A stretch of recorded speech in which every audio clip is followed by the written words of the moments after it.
Okay. So main, uh, our tester's main job is to find the defects. Okay. So these are all the principle of testing. And first is detection of bugs. If you have any defects in your application, you have to find those defects and give it to the developer. Okay. First thing. Now, second one, effectiveness testing. What is effectiveness testing? Anyone want to answer this question? Means efficient testing. Efficient. Correct. Efficient means The behave per We have covered per everything. the user expectation. user expectation. Correct. As much as bugs we should find. Find the yes, as many as bugs you can find in the very first testing phase only. Okay, so that Phase, will yeah. be effective testing, because once you have find all the defects, you will give it to the developer and then they will fix it, and this way they can save their time. Correct. So that is Yes, effectiveness. Yes. Any other point? Do all your testing on time. Okay, whatever Early time time. limit they have provided to you, you should deliver that particular set of test cases ready by that time. Okay. Now coming to the next point, which is early testing. Okay. What is Early testing means Hmm. start testing as soon as possible, finding defect Correct. early. Correct. Yeah. From Yes, requirement phase only. Yes, Hmm. from requirement phase. From only. requirement phase only, right? Like requirement phase, we can start our writing our test cases, right? So that way we should start our early testing. That's why V&V model is very popular, because the tester come into picture in a very early stage. Yes, Farhad, you want to say something? You have raised your hand. No, ma'am. It was from previous. Okay, you can drop your hand, otherwise it get confused. Okay. Yes, Krishna, you want to say something? You have raised your hand. No. Yes, ma'am. Okay. Early testing like this will be time and cost effective decision too. Sorry, can you come again? Krish? Yeah, early testing like Yeah. this is the time and cost effective decision too. Like when we have not enough time and we Yeah, have this is the solution of, if you have not enough time, you should start your testing early. Correct. So this is the you can say the retrospective thing, like if you are failing somewhere or if you are having some issue, you should start your testing early. Okay, so that is like a solution for the problem what you are facing. Correct. yeah. Okay. So, ma'am, after coding, we can start, right? See, after coding only, we can start the testing. Early But what testing. is early testing is when you have ready with your test cases. Like after coding, you should not write your test cases or design your test cases, then you execute it. It will take time, right? So Yes. early testing means when the requirement comes. Yes. Can I listen to ma'am, please? Sorry. Yeah, somebody's bothering. Please, That's when why. I'm saying, don't interrupt me. You will get your Yeah. chance. Okay. So what I mean to say is, when you are when you get your requirement, that time you will create your test cases. Okay. So that is early testing, means you are understanding the requirement, you are preparing your test cases, you are generating your test cases, and then when the coding is ready, you will just start your execution. Okay, you are ready with your functional understanding. Okay, so Okay. that's why early testing is helpful, because you are ready with your functional understanding, that how the application is flowing, how it is how it is behaving, what all the test cases you have written. That means you are clear with the understanding of the requirement. Okay. After coding, if you start writing test case and if you are start understanding the test cases, or the functionality, then it will be a delay in your whatever work you are doing, okay, in the testing work. So that's Yes. why early testing is always helpful, and it will help in finding the defects because Bugs. your understanding of the application is good. Okay, Okay. clear everyone? Understood. Yes. Yes, anyone has any other points that now they can say about the early testing? Otherwise, we'll go for the defect in clustering. Can go, ma'am. I can't understand this page, that phrase, this defect in clustering. Okay, I will tell you. Anyone want to like anyone has done, because this is an assignment, that's why I'm asking you that anyone has done this or not, because I have given you as an assignment. Anyone has done this defect in clustering? Yes, Vishruth. No?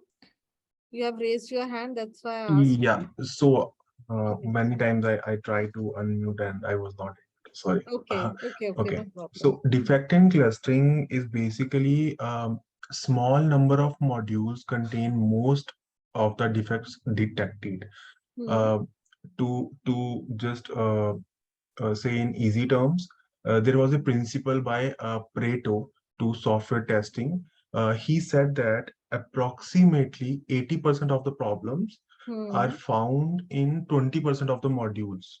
Good. So, Yes. so basically, you can identify such risky modules, Hmm. and in this also, if the same tests are repeated over and over again, Hmm. means you will no longer be finding new bugs. Correct. Correct. Yeah. Correct. In short, not small module, we get the many defects, but complicated, you can say. Okay, Vishnu? Complicated module. For example, I'll give you one example that, yeah, before that, anyone else want to add anything in this point? If defect in clustering, anyone has done?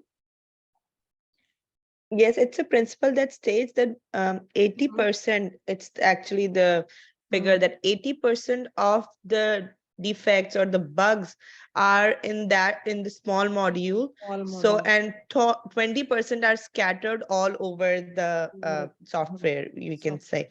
So, I mean, if we are, we can, point that where a small area, we can get hold of 80% of the defects, we can clear the defects. So the defects occur in clusters. They are not all over the software. They occur in a clusters, small clusters. If those clusters can be debugged, then 80% of the debugging is done, and the quality is improved tremendously by Correct. just focusing on those Focusing on clusters. that particular small module, which is a complicated one. Okay. Yes. Madam, I think I have a different opinion on this one. The 20% of the people, right, that are working in the project Mhm. are inexperienced, right, extremely inexperienced, Mhm.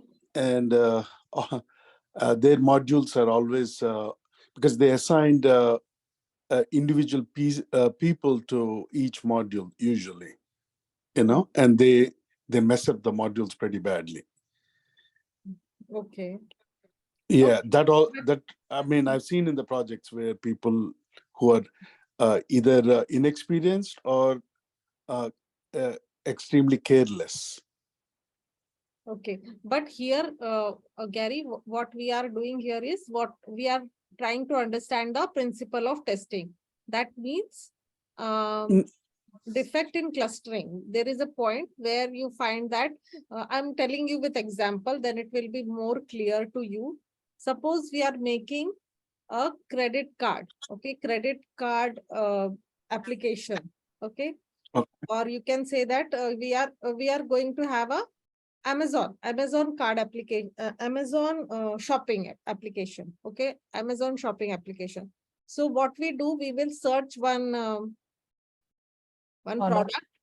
Okay, we will search for product, and then what we will do, we'll select that product, and then we wanted to buy it.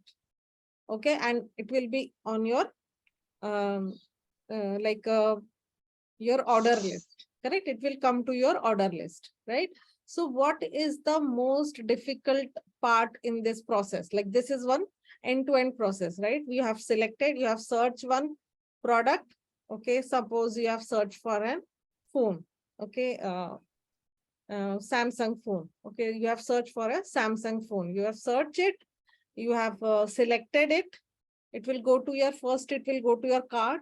Then you will do the payment, and then it is now in your order.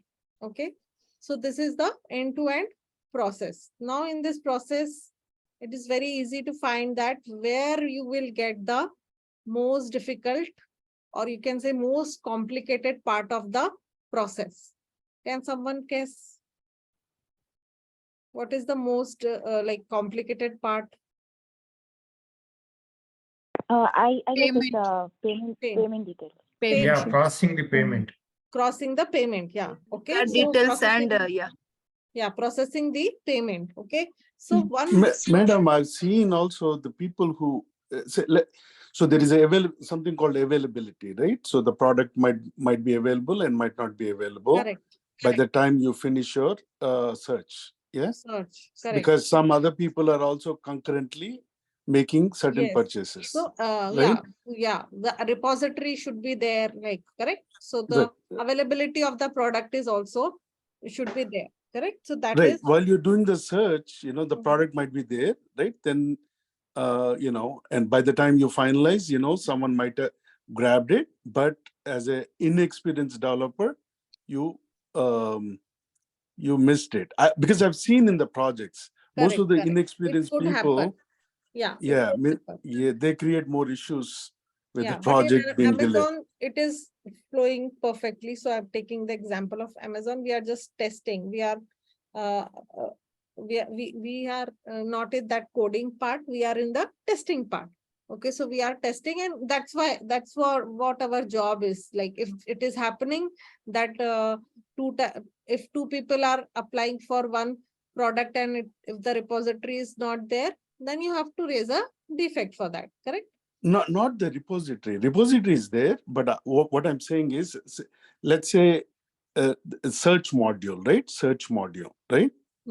Correct. So when you're doing searches, Hmm. and by the time the person finalizes, okay, I want to buy this product, it Mhm. says basically 3 items are available, and I'm ready to say add to the cart, right? Okay.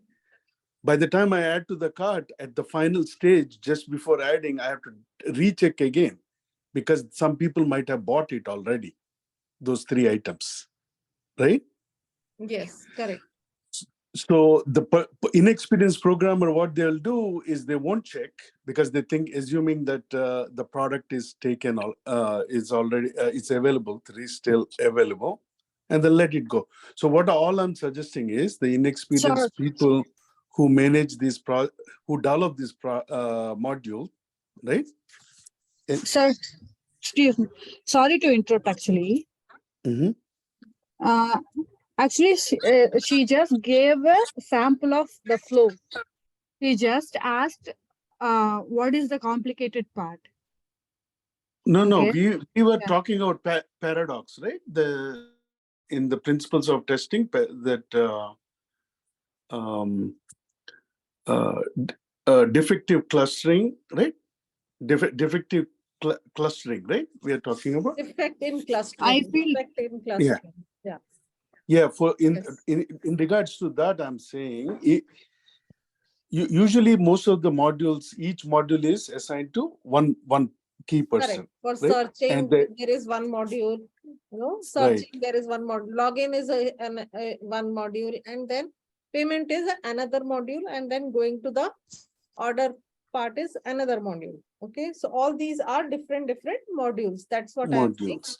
Yeah. So which module you will go and you will find most of the defect? Is I usually go with the inexperienced. If a module is assigned to a very No, suppose inexperienced, everyone is experienced people. Okay, like okay, everyone then is probably experienced, everyone is doing their job perfectly. Still, right. you tell Gary where you will go and find most of the defect. I would also go with, I've seen people messing up badly on the finalizing the, picking the product, I you know, think the product will be the most complicated module according to can you. be, because, I you mean, know, by that the means, time you yeah, user, see, that is user's requirement, and then they can search it and they can pick it. Like, I don't think that picking a product or searching is any, complicated module. let's say the product is used up, right? Basically, concurrently, so many people are uh, buying the product, and the product is finished by the time you finalize, right? And the developer is not careful. He'll assume that he got an item. Okay. So you might have Maybe, 4 orders, yeah, but you 3 can, products available. correct, No? correct. Okay. So yeah, we can say that whatever tester chooses which of the module is difficult, that they can go to that small module. The meaning of defect in clustering means in a small module, you will find the maximum defect. Okay, so that small module could be any module. That means a complicated, if you look for the complicated module, you will find more defects. If you see in a easy module, you will find less defects. That's what the meaning of this defect in clustering means. Okay, so everyone understood? Anyone has any doubt in this defect in clustering? Ma'am, can Now you I explain once understood, ma'am. again? Now I understood. You understood, Swati? Yeah, Yes, yes, ma'am. someone was saying any doubt, anyone has Ma'am. any problem? Can you explain once again, please? Yeah, sure. So, Yeah. see, I'm taking just one example. You can take another example also. But the thing is, just to understand that where you will find, our aim is to find the defect. As I've said you from starting, that tester's aim is to find defect, and you have to analyze before. Okay, suppose you will get less time for testing your application. Okay, so but you need to find, you have given some what do you say, you have to find today 10 defects. Okay, that is your agenda. So what you will do, and one application is given to you. So what you will do, you will go to the complicated module, a small module, because you don't have much time in your full day. So what you will do, you will check the complicated module, and you will try to find as many defects as it required for you to complete your agenda. Okay, so 10 defect you wanted to find out. Okay, so what you will do, you will find that module which is most complicated but small module, and you will find the defects there, because it's a difficult module according to you. Okay, so that's called defect in clustering, where you find more defects. Okay, more defects and in less time.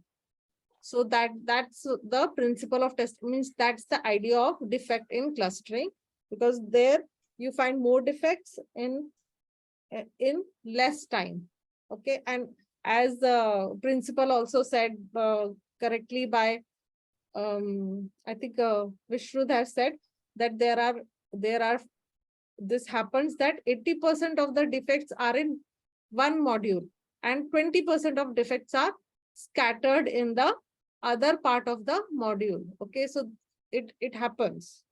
Okay, because this is a saying by the senior our QA engineers and all those things, all those people. So it is said that most of the defects are in complicated and a small module, 80%, and other 20 are scattered there, here and there. Okay, rest of the application. Yes. So Hi, this is Anand. Hi. Hi, Chavi. Anand. Hi, everyone. Just interrupting you. Sorry to. I was hearing the conversation. Is it okay? Can I take 2 minutes? Your Yes, yes, time, Anand, Chavi? you can take, no problem. Yeah. So I'm also another trainer for this track. Yes, So I'm based out in Bangalore. I take the automation part. Chavi take the most interesting, the first and the interesting part of the track, and then I will take over. So just to give you a background of defect clustering, as some of you have rightly told, the non-uniform distribution of defects in the entire application. So it is instead of concentrated in few selected areas of the application, it will be distributed, but it will be distributed ununiformly, maybe in some complicated modules, as Chavi told, right? So the small number of modules contains most number of bugs or defects and show the most operational failure, right? So it can be any module, but generally a complicated module will have the code has to be written more logically and in a procedural way, right? That is one. And there is something called pesticide paradox. Have you heard of this word, pesticide paradox? No, sir. No. Yes. So yeah, so can anybody tell what is pesticide paradox, if you have any idea? Yeah. Okay. Basically, same test cases being used constantly will lose effectiveness of the testing. Absolutely. So basically, as you said, Gary, if the same tests are repeated again and again, what happens eventually? The same test cases will no longer find the potential defects, correct? So we have to find an innovative way of finding the defects. So how do we do that? How do we find the innovative defects? If there is a potential to find the defects, do we have the potential to find the defect? As Go yet for negative uncovered testing. defects? Yeah, yeah. We need So to bring the in thing testing. is, yeah, so the negative testing, it is also called as monkey testing or thinking out of the box, right? And some techniques are there, boundary value, equivalence class, all those things will have a potential to find as yet uncovered defects. Are you all getting? Yes, sir. Yeah, so I mean, these are the things to find the new defects, but in a nutshell, the defects in clustering, as you guys told, 80% of the defects find in 20% of the modules generally. So how do we overcome this? How do we overcome this? Okay. We know now we have kind of understood defect clustering. How do we overcome this? Any idea? Can I please add? Yes, please. I think to overcome this, these test cases need to be regularly reviewed and revised, and we can add new and different test cases to help find more defects. Absolutely. So we need to have a proper audit of the code, correct? The principles have to be correct, proper auditing. The white box testing has to be rigorously done, correct? The unit test cases, right? The basic unit test cases has to pass. Then there is a potential that it can fix the other UI related or feature functional test cases. Functional test cases defects can be minimized. I won't say it is zero down, so it can be reduced. So in order to overcome these things, we'll have to do the rigorous unit testing and the process of auditing on the code. And there are a couple of tools, Sonar Cube, which does the static unit, static testing, static code verification, right? How many clusters of defects are there, or how many vulnerabilities are there in the code, things like that. So there are a couple of tools available. So before either QA can do or developers can do the static way of checking the uh, code vulnerabilities. So these are the ways in which we can overcome the defect clustering or the defects. So thank you. If at all anything is there, you can talk. You can further discuss. Thanks, Chavi. Thanks. all. Yes, yes, Anand. Thank you. Thank you so much. You can explain test in context dependent also, if you can. Okay, okay. Yeah. Yeah. So, So, yeah, yeah. testing in context dependent. What is testing? Or you may ask, because this is the assignment for them, Anand. I'm Okay, just taking okay. it as a, because in other classes I don't take it, but yeah, there nobody has done the assignment, I guess. Only few people have done. So yeah, anybody want to answer testing in context dependent? Can I Wow. please add? Yes, yes, Vishwaditya. So basically, so all the softwares are very identical. None of the software is same. So the way we test a certain code is not same as we test other. For example, if we are testing an e-commerce site, will be very different from we are testing an commercial offshore. So that is why it says testing is context dependent. It is very dependent on the code which are using.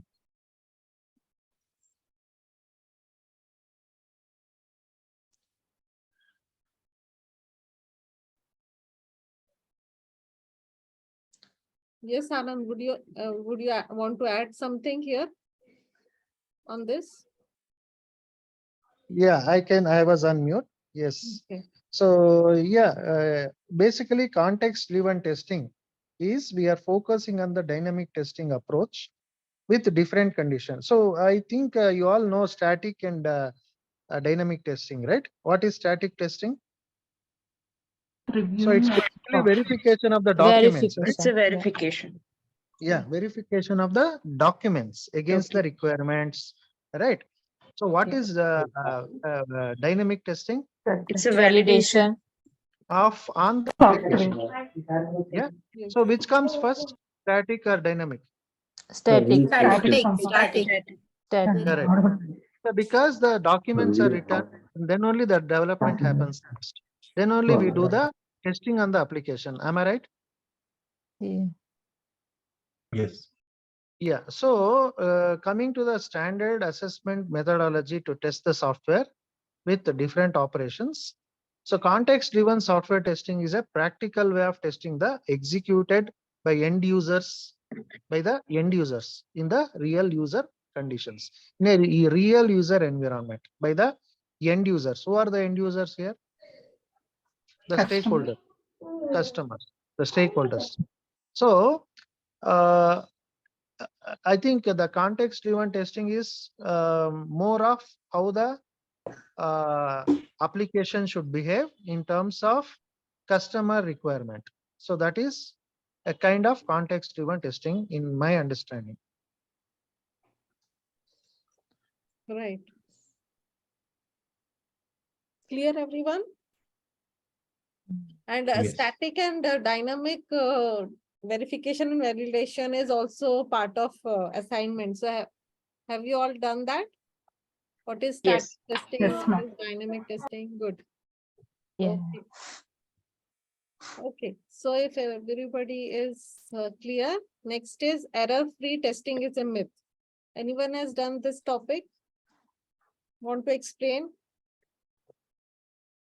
Yeah, it will be like ideal case. If no error in a system, it will be ideal case. Correct. Yes. Believing that the software is error free, there are no bugs in it, there are no defects in it, is actually a myth. It's not Actually, a myth. possible. Correct. We all strive for it, but it's not possible. Not possible. Yeah, the tester's job is not only to find the defects, but to deliver the product that is the expected for the customer. Correct. So Correct. that is the Yes, we have to deliver a good quality product, but of course, we cannot say that whatever product we are delivering is absolutely error-free. There might be some of the other error, or maybe like a, very minute error. I'm saying P3, P4 error, because we will learn about the priority and severity and all those things. So there could be a low priority errors may be possible when we are delivering the product. So this is the principles of testing. Clear, everyone? Anyone has any doubt? Otherwise, we'll move to the next topic. Yeah, can you repeat that again, the last part? Last part, error-free testing is a myth. Yes. That's what, like, whenever we are delivering the product, to the client, we just ensure that whatever they're expecting, we are giving them that actual product with whatever we are giving, that is the what according to their expectation. But this principle says that there could be a defect. There could be possible that there could be a defect in that delivery products also. Okay, there could be like a minor defects, or there could be a very trivial 2-3% defects bugs. possible. Okay. Okay.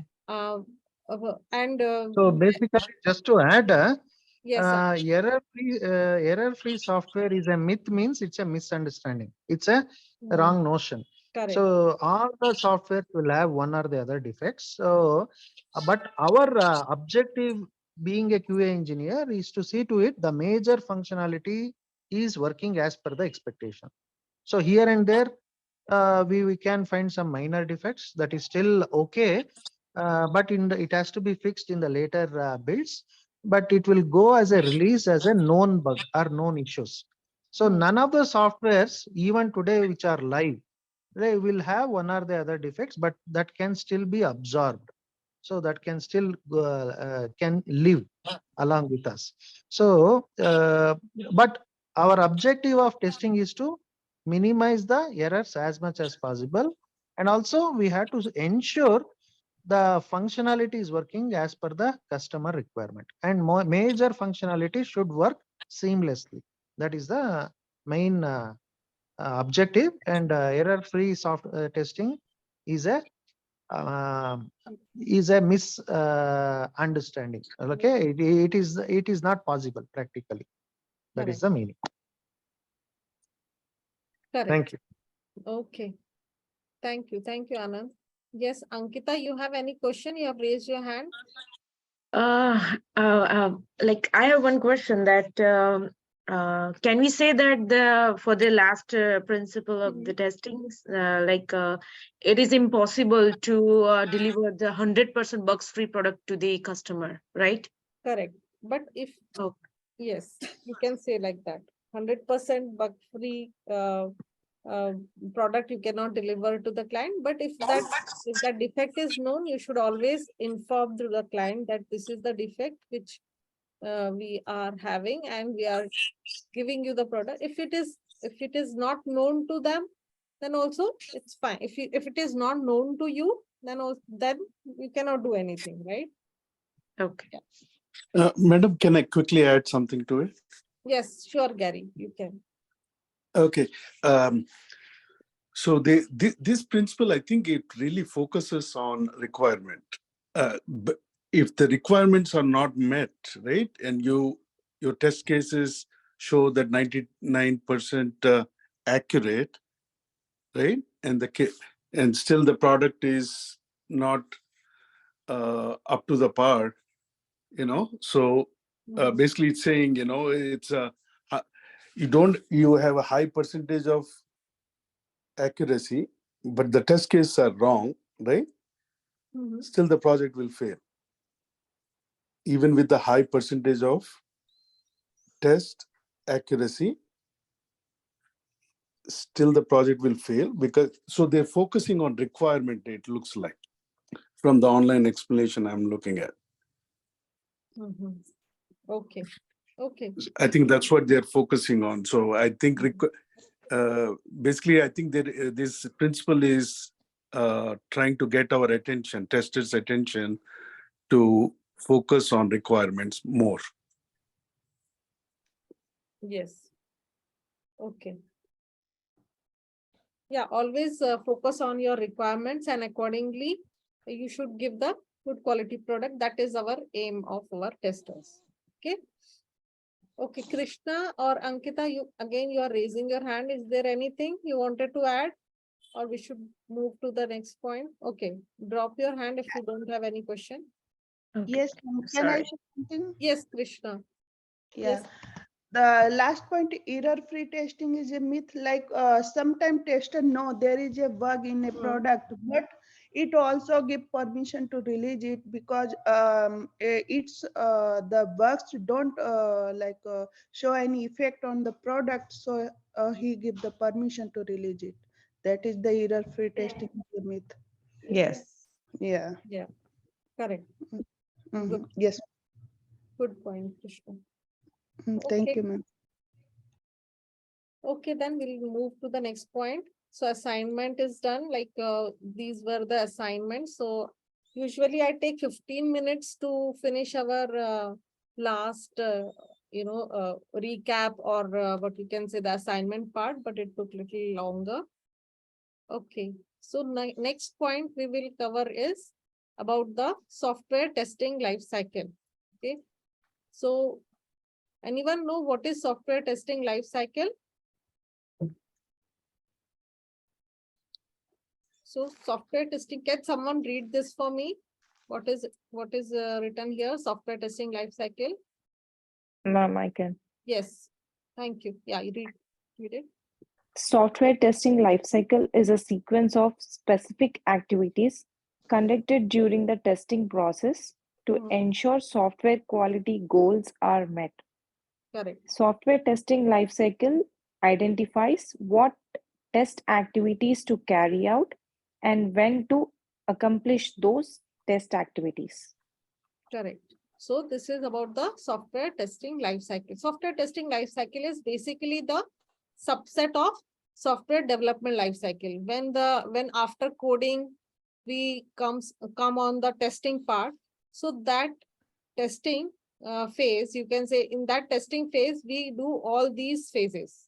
Okay, so suppose there is a sequence like requirement analysis. If the testing phase comes like as I've told you, V model. If we are following the V model, then the requirement analysis will will take place in the very beginning. Okay, if we are doing for the if any company is following the waterfall model, so after completing the coding, again the tester will come into picture because testing has been started.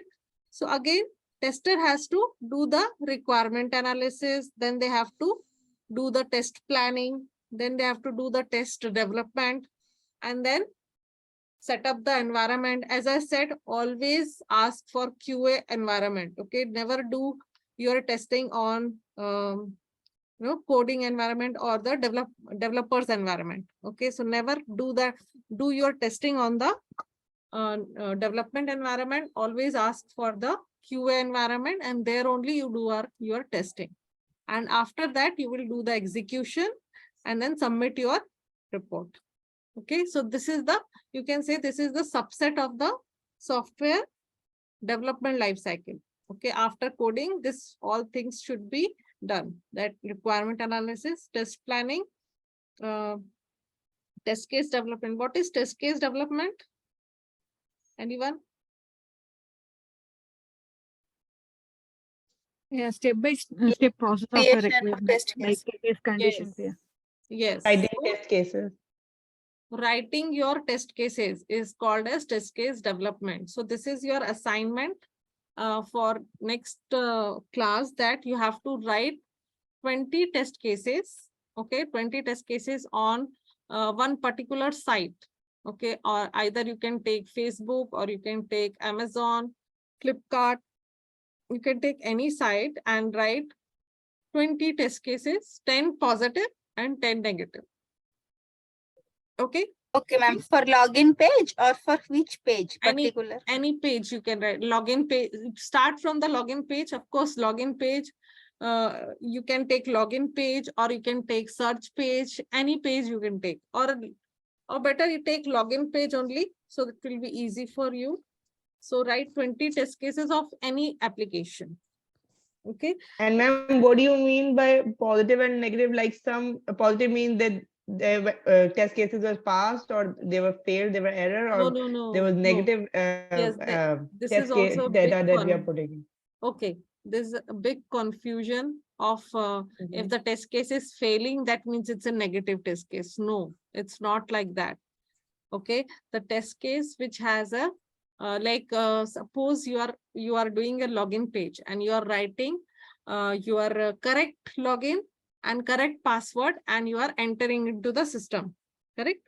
Like if you are logging into the Facebook application, you are writing your correct ID, your correct password, and you are logging into the system. So this is like a expected and actual is matching, and you are passing. You are putting it as a pass. Correct? Now the next is negative testing.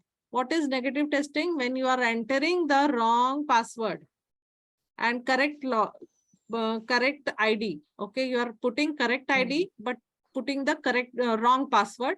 And what you are expecting? Error, I mean, unavailable. You are not, Error. not error, like, yeah, correct, error, and you are not allowed into the system. Correct? Yes, You are but not still allowed into the it's system. So what is your expectation? That you are not Error. allowed into the system. Yeah. And your actual is what also? You are not allowed into the system. That means the test case will pass, but this is a negative test case. Okay? Okay. Are you getting my point? So Yeah. pass is also, if your test case is passing, and if you're doing the negative testing, that is both are the different things. Okay, you are doing negative testing here. You are putting a wrong password. Deliberately, you are adding the wrong password here so that you will check that if you are putting the wrong password, whether your application is allowed to log in into the application or not. Correct? Are you Yeah. getting my point? So this is Yes. called as negative testing. If you put a wrong login ID and a correct password, then also you are not allowed to log in into the application, right? So this is also a negative testing. But if your expected and actual is same, then you will be writing as a pass only, correct? So this is the negative testing, but the result is pass. Yes. Clear, everyone? Madam, And you ma'am, discuss, you taught us how to do that, write a test case, or is just we are supposed to be picking up from online? No, you have to write a test case. I'll show you that how you can write. You can take the idea from the from here. Okay, I'm just telling you the idea because previous batch student have written their test cases. So they have done some assignment here. Here they have done. Batch 11 people now. Okay, here.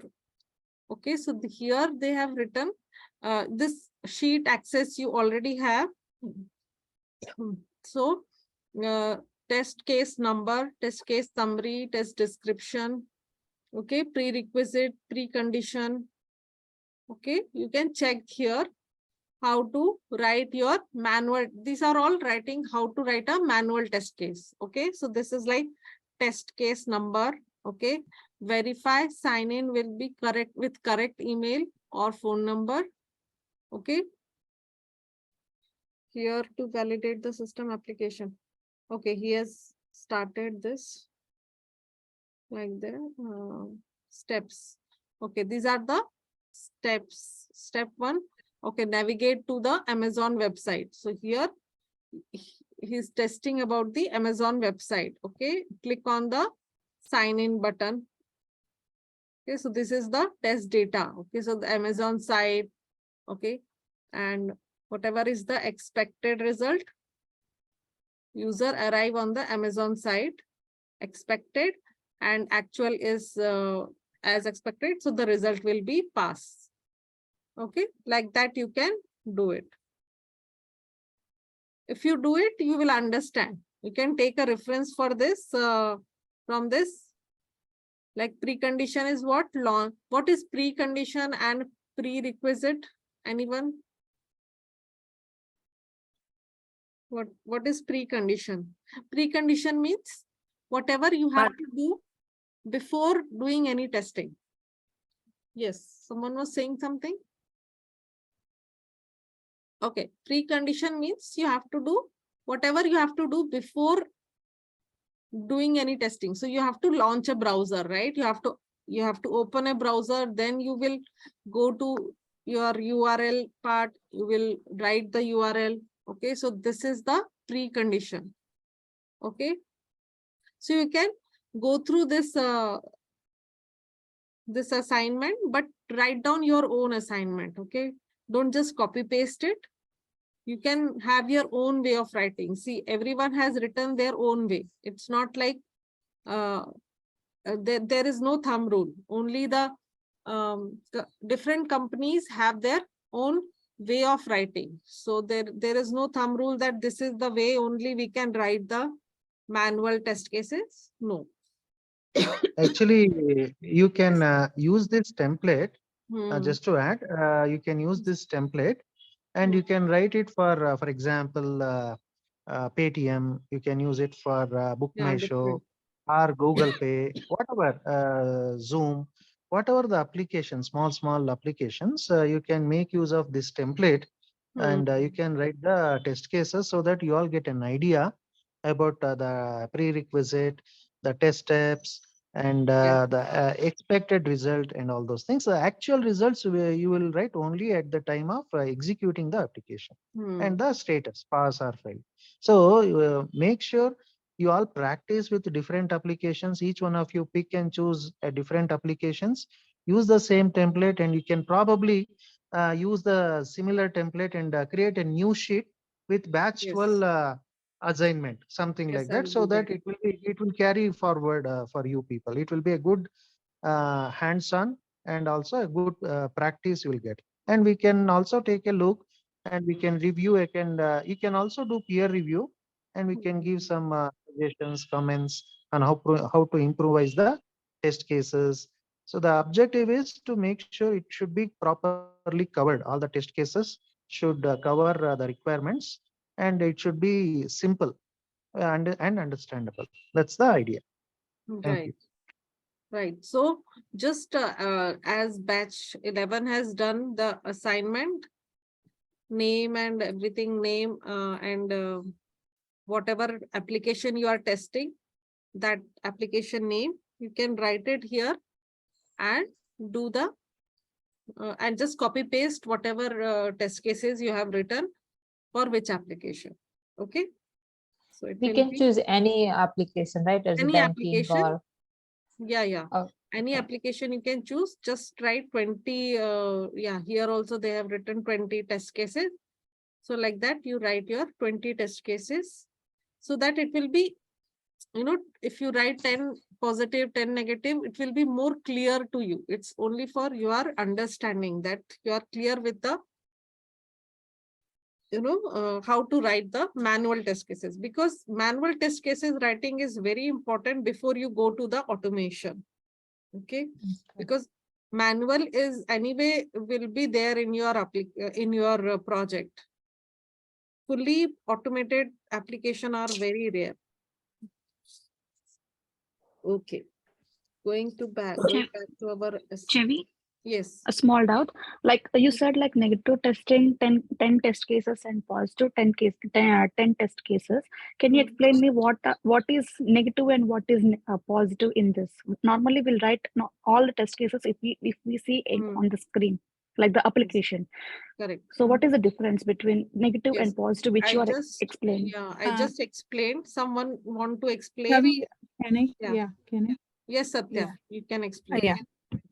Yeah, if you take the login page, like the Facebook, in a username, I'll just take a name.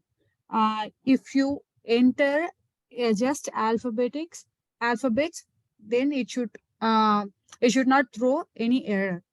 If you enter any or special characters or numbers in the name field, it should throw some error. Yeah.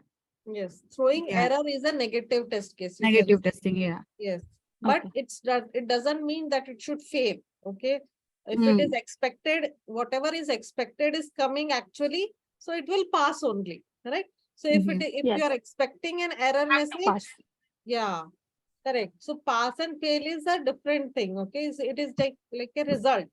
Or you can say that it's a log for pass or fail. Okay. But expected and actual should match. What is expecting? An error message, and you are getting an error message. That means it's a pass. In Uh, test case is a pass, but it is a negative testing. Okay. Okay. We have to mention as negative testing that in Correct. that cases. Okay. Correct. Yeah. Clear? Got it. Clear, Thank you. Yeah. Nilima? Yeah. Thank you. Yeah. Thank you. Yeah. Okay. So uh, just to add one thing, negative testing is the objective of, what is the objective of testing generally? What is the objective of testing? is to break the code, so it is and to make sure it's to the requirements. Yeah. So we are testing against the requirement, right? And see to it the requirements are met and working as per the expectation. Am I right? So anything which is a deviation from the requirement will lead to what? Defect. Correct? Yes. Anything which is not Yes. working as per the requirement will lead to a defect. Am I right? Correct. Yeah. So Mhm. suppose a customer has asked A, but developer thinks, let me do a more value add and I will give A plus B also instead of just A. Is that what customer is expected? No. So anything which you give extra is also lead to some complications and may not appreciated by the customer all the time.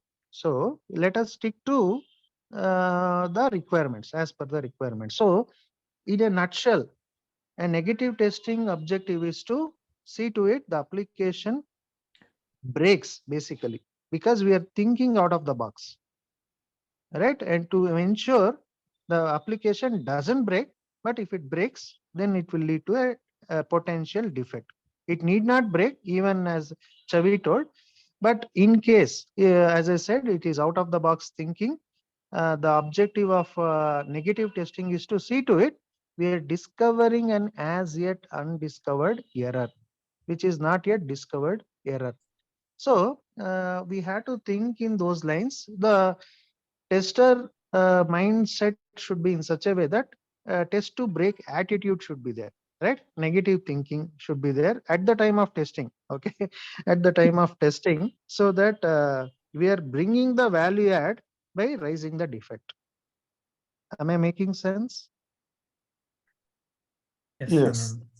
Yeah. Yes, sir. So Yes. yeah. So because if you test everything which works as expected, all the test cases will pass without any issues over a period of time, maybe 1 month later or 2 months later, and QA will not do any value add. So then the management thinks, so the testers are doing all the testing activity, but they're not finding any potential defects. So then what is the use, right? So that is the reason why we have to be creative, we have to be thinking out of the box, and to see to it we also think from the customer's point of view, not just from the testing point of view. We also have to think from the customer's point of view while testing. Are you all getting what I'm saying? Yes. Yeah. Yes, sir. Yeah. Yes. Yeah, so the negative testing and positive testing, if we classify, a positive testing should ideally should pass. And I mean, once the application is stable, once the code is stable, and over a period of time, initially even positive test cases may also fail if the application is not stable. That's a different story.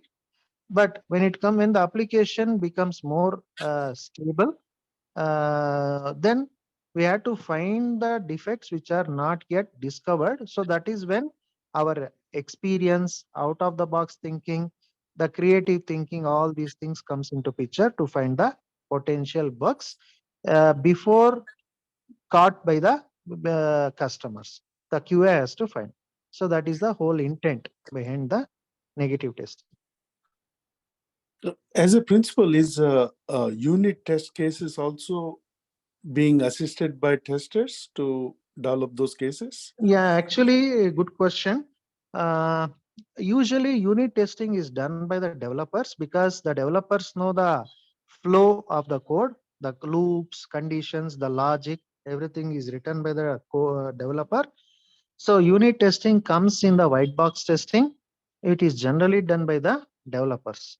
After unit testing is passed with criteria of an 80% or 90% pass or 95% pass, whatever the criteria is set, then only it will be passed to the QA to do the integration testing, feature the functional testing, system testing, and so on.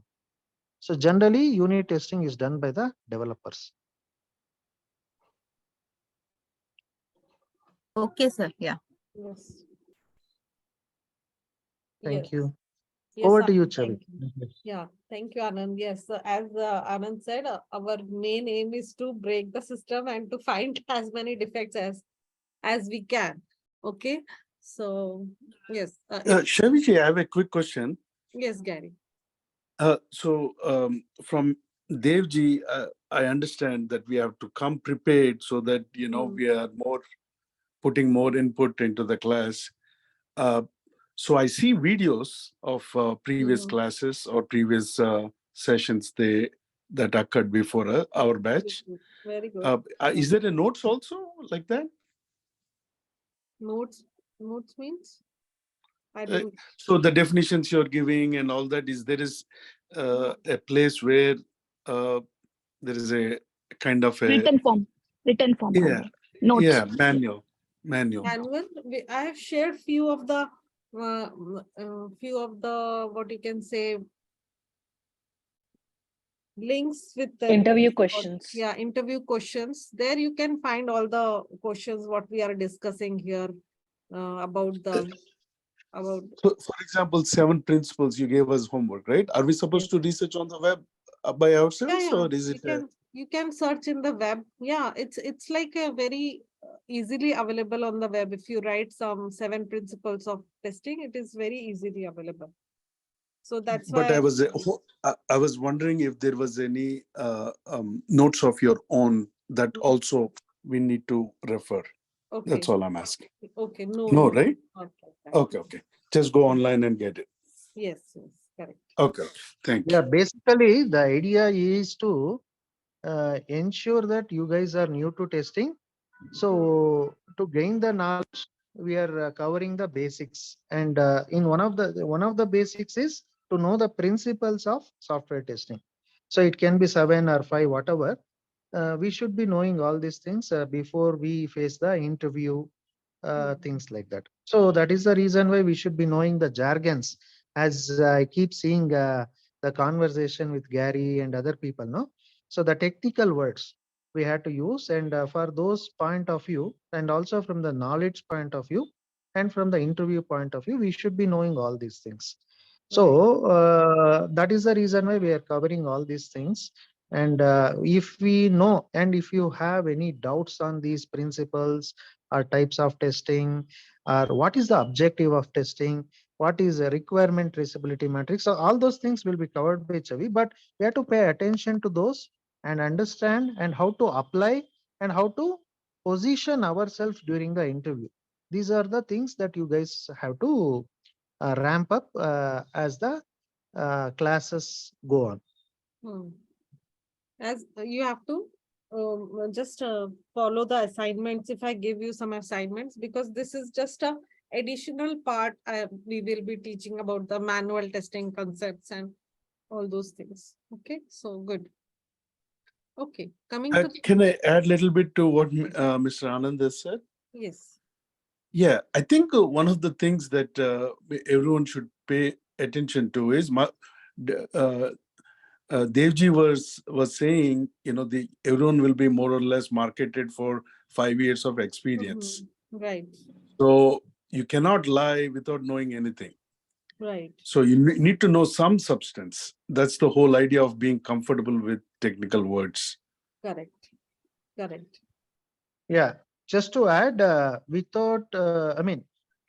having 3 to 5 years of experience, and if you don't use the appropriate keywords or jargons, then the interviewer will definitely know we are lying, right? We don't have a real experience. So in order to position ourselves, we should be knowing all these principles, all these techniques, so that we can confidently answer to the interviewer questions when the course is complete and at the end of the training. So when we say so much of experience, the expectation from the company or from the hiring manager is also more as compared to that of a fresher or a 1 or 2 years experienced. So we have to see to it we have the relevant, when we put a experience of 4 to 5 or whatever, then we have to see to it we are doing justice to that much of experience, whether it is real or fake. It's a different thing. So that is the reason why we have to know all these keywords in order to put it across during the interview.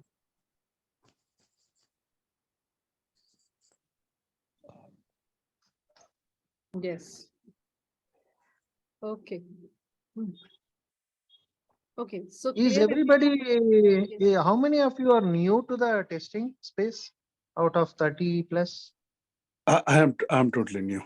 I'm also so totally. Okay. I Totally think new. I'm also. I this know is the manual testing, but not the automation.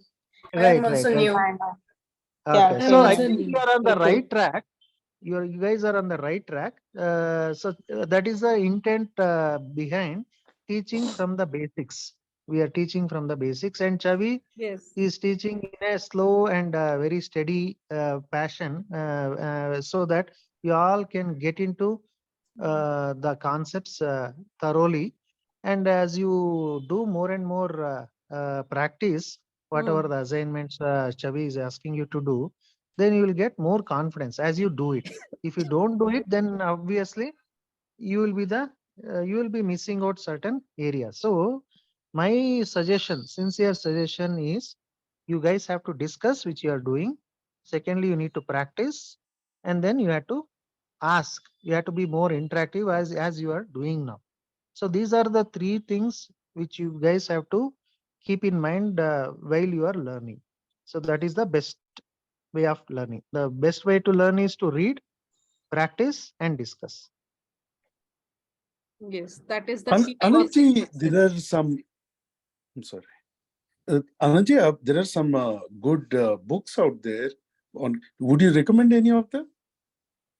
Yeah, I mean, whatever the links that we have mentioned in the Google Drive, plus the couple of Guru 99, for example. So these are Right. the good things to start with. As you go deeper, you may have to get into the deeper sections. But since many of you are new to the testing, so these links are more than enough to understand to start with. So let us not over digest on what is more than required at this point of time. So once we clear with the basic concepts, then I can recommend few other things later, or you can go to the deeper sections of each topic to understand better and deeper. So to start with, this is good enough. Whatever the links that you guys have shared. Okay. Okay. And I sincerely request all of you to make use of the Google Drive. We have diligently updated all the links, right, Chabi? And also the YouTube links, so that you can refer to those. We have put an effort to update those links for every area. You can take a look at it, and also we keep recording for every topic. So please go through, make use of it, and you can always ask questions in the next classes, whatever the doubts you have. Right? Will that make sense? Yes. Yes. Yes. Yes, Yes. Amanda. Okay. Yeah, over to you, Chavi. Thank you. Yes. Thank you, Anand. So yes, everything is in Google Drive, so you can refer the videos and all the links which is shared. Okay, next topic, we'll quickly cover is types of software testing. So basically, there are two types of software testing, manual and automation. Manual, as I have just shown you that when we are writing our manual test cases, without any tool and manually we write our test cases, that is called as manual testing. And when we are using any tool, like we are studying our Selenium tool with Java. So when we are using any tool and write the script of our own, and then we do the testing of our application, that is called as automation testing. Okay. So automation testing, why beats manual testing? Because manual testing is time consuming. It has a risk of error. Why? Because it is done manually. So there could be a risk of error, require a tester all the time. Whenever you are doing testing or whenever you are executing your manual test cases, you need a tester all the time. Manual creation of logs and repositories. When you are doing manual testing, you have to create the test log. Test log means whether you are pass or fail or whatever logs you have to give. That is about the like you have to prepare it manually, and there are limited scope. If you have a limited scope, like a limited scope of testing means if you have less time, you cannot test all the test cases which you have written. Okay, for some, maybe for some cycle, you don't have that much time. So what you will do, you have to limit your scope and you have to test only the important test cases, and you might have to leave some of the test cases. So that is why it is a limited scope, because you have to manually test everything. Okay, so in automation testing is very fast, frequent execution. You can frequently do the execution of your automated test cases. Like regression testing is very fast in automation. Automation is more accurate because it is done by your tool. So it is more accurate. It has a lesser investment of human resource. Like once you have started your automated test cases, you don't need any human resource. It will be executing automatically. Time and cost effective. Once you when you are preparing your automation test case, definitely that time it will take time. But once it is done, your automation test cases are done, then it is like a time effective, and it is cost effective also, because once it is done, you don't need any tester for doing the testing. Okay, early time to market. If your testing is done early, you have a time to market your application and support the retesting. Of course, like when you have written your test cases already and you wanted to retest it, the automation testing test cases are very much in use. Okay, clear everyone? Any doubt? Like basically automation testing is